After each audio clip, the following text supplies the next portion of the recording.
ಬಾಲಿವುಡ್ನ ಹಿರಿಯ ನಟ ಗೋವಿಂದ ಅವರ ಪತ್ನಿ ಸುನಿತಾ ಆಹುಜಾ ತಮ್ಮ ನೇರ ಮತ್ತು ಮುಕ್ತ ಸ್ವಭಾವಕ್ಕೆ ಹೆಸರುವಾಸಿಯಾಗಿದ್ದಾರೆ. ಯಾವುದೇ ವಿಷಯವಾಗಲಿ ತಮ್ಮ ಅಭಿಪ್ರಾಯವನ್ನ ಯಾವುದೇ ಹಿಂಜರಿಕೆ ಇಲ್ಲದೆ ಹೇಳುವ ಮೂಲಕ ಸದಾ ಸುದ್ದಿಯಲ್ಲಿರ್ತಾರೆ. ಇದೀಗ ಮತ್ತೊಮ್ಮೆ ತಮ್ಮ ಪತಿ ಗೋವಿಂದ ಅವರ ಬಗ್ಗೆ ನೀಡಿರುವ ಹೇಳಿಕೆ ಸಾಮಾಜಿಕ ಮಾಧ್ಯಮಗಳಲ್ಲಿ ಸಿಕ್ಕಾಪಟ್ಟೆ ವೈರಲ್ ಆಗಿದೆ.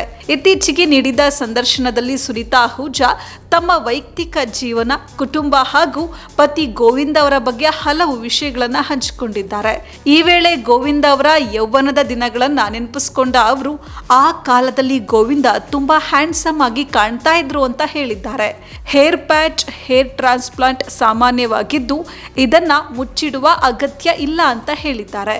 ಅವರ ಈ ಮುಕ್ತ ಹೇಳಿಕೆ ಸಾಮಾಜಿಕ ಜಾಲತಾಣಗಳಲ್ಲಿ ದೊಡ್ಡ ಮಟ್ಟದಲ್ಲಿ ಚರ್ಚೆಗೆ ಗ್ರಾಸವಾಗಿದೆ. ಹಾಗೆಯೇ ಕೇವಲ ಪುರುಷರು ಮಾತ್ರವಲ್ಲ, ಮಹಿಳೆಯರು ಕೂಡ ತಮ್ಮ ಸೌಂದರ್ಯ ಕಾಪಾಡಿಕೊಳ್ಳಲು ವಿವಿಧ ರೀತಿಯ ಬ್ಯೂಟಿ ತಂತ್ರಗಳನ್ನು ಬಳಸ್ತಾರೆ. ಹೇರ್ ಎಕ್ಸ್ಟೆನ್ಷನ್ ಹಾಗೂ ಇತರೆ ಸೌಂದರ್ಯ ಚಿಕಿತ್ಸೆಗಳು ಈಗ ಸಾಮಾನ್ಯವಾಗಿದೆ ಅಂತ ಅವರು ತಿಳಿಸಿದ್ದಾರೆ. ವಿಶೇಷವಾಗಿ ಸಿನಿಮಾ ರಂಗದಲ್ಲಿ ಕೆಲಸ ಮಾಡುವವರಿಗೆ ತಮ್ಮ ಲುಕ್ ಕಾಪಾಡಿಕೊಳ್ಳೋದು ವೃತ್ತಿಯ ಒಂದು ಭಾಗವಾಗಿರೋದ್ರಿಂದ ಇಂತಹ ವಿಧಾನಗಳನ್ನು ಅನುಸರಿಸೋದು ಸಹಜ ಅಂತ ಸುನಿತಾ ಅವರು ಅಭಿಪ್ರಾಯಪಟ್ಟಿದ್ದಾರೆ. ಇನ್ನು ಕಳೆದ ಕೆಲವು ತಿಂಗಳುಗಳಿಂದ ಗೋವಿಂದ ಮತ್ತು ಸುನಿತಾ ಆಹುಜಾ ಅವರ ವೈಯಕ್ತಿಕ ಜೀವನವು ಸಾಕಷ್ಟು ಸುದ್ದಿಯಲ್ಲಿದೆ.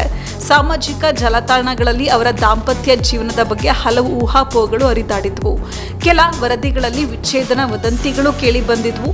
ಆದರೆ ಈ ಎಲ್ಲ ಊಹಾಪೋಹಗಳಿಗೆ ತೆರೆ ಎಳೆದಿರುವ ಸುನಿತಾ ತಮ್ಮ ಕುಟುಂಬ ಜೀವನ ಸುಖವಾಗಿಯೇ ಇದೆ ಅಂತ ಹಲವು ಬಾರಿ ಹೇಳಿಕೊಂಡಿದ್ದಾರೆ.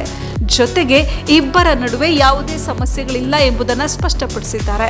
1987ರಲ್ಲಿ ವಿವಾಹವಾದ ಗೋವಿಂದ ಮತ್ತು ಸುನಿತಾ ಆಹುಜಾ ಬಾಲಿವುಡ್ನ ದೀರ್ಘಕಾಲದ ದಂಪತಿಗಳಲ್ಲಿ ಒಬ್ಬರಾಗಿದ್ದಾರೆ. ಹಲವು ದಶಕಗಳ ದಾಂಪತ್ಯ ಜೀವನದಲ್ಲಿ ಇಬ್ಬರು ಪರಸ್ಪರ ಬೆಂಬಲ ನೀಡುತ್ತಾ ಬಂದಿದ್ದಾರೆ. ಈ ದಂಪತಿಗೆ ಇಬ್ಬರು ಮಕ್ಕಳಿದ್ದಾರೆ.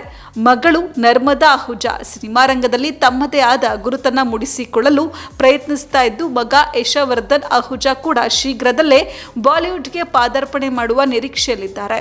ಈ ಹಿಂದೆ ಕ್ಯಾಮ್ರಾಗಳಿಂದ ದೂರವಿದ್ದ ಸುನಿತಾ ಆಹುಜಾ ಈಗ ಸಾಮಾಜಿಕ ಜಾಲತಾಣಗಳಲ್ಲಿ ಹೆಚ್ಚು ಸಕ್ರಿಯರಾಗಿದ್ದಾರೆ. ವಿವಿಧ ಸಂದರ್ಶನಗಳು, ಕಾರ್ಯಕ್ರಮಗಳು ಹಾಗೂ ಪಾಡ್ಕಾಸ್ಟ್ಗಳಲ್ಲಿ ಭಾಗವಹಿಸ್ತಾ ಇರುವ ಅವರು ತಮ್ಮ ನೇರ ಮಾತುಗಳಿಂದಲೇ ಜನರ ಗಮನ ಸೆಳೀತಾ ಇದ್ದಾರೆ.